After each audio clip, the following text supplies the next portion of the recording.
So we can't grow a successful habit unless we plan. If we don't have the successful habit, then we don't learn what does and doesn't work for us as individuals. So quite literally, what may work for one person may not necessarily work for you. Habit formation through desire. Let's look at habit formation in a nutshell. What do we want and what do we desire?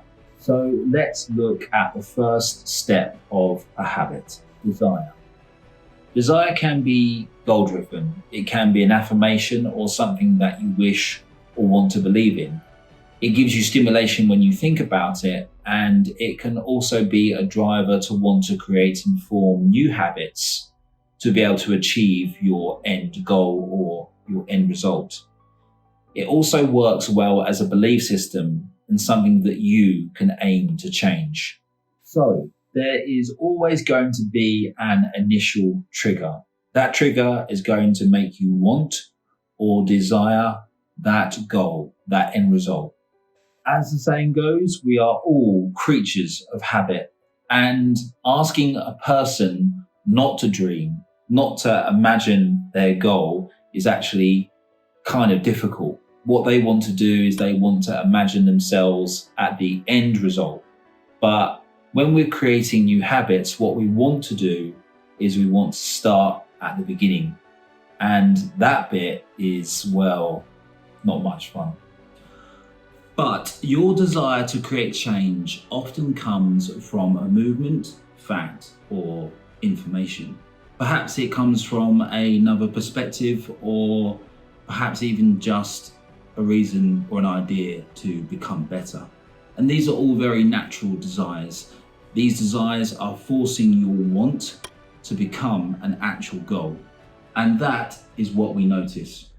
What we notice is we want something, and by definition, what we want to do is make a change because we desire. And for whatever reason that may be, that end result or that goal needs to have a habit and a plan to be able to get there, to be able to achieve that overall want. Think about what you want, and you immediately start thinking of the goal as your end result. For example, imagine what I'll look like when I eventually lose that weight, once I can gain that muscle and shred that fat. However, your want has created a need or a desire, and in your head you formulate a goal.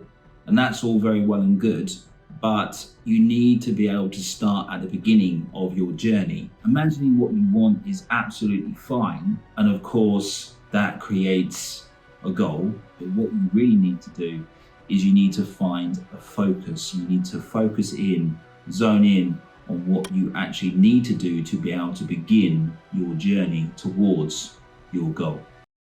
It's the Yo Series.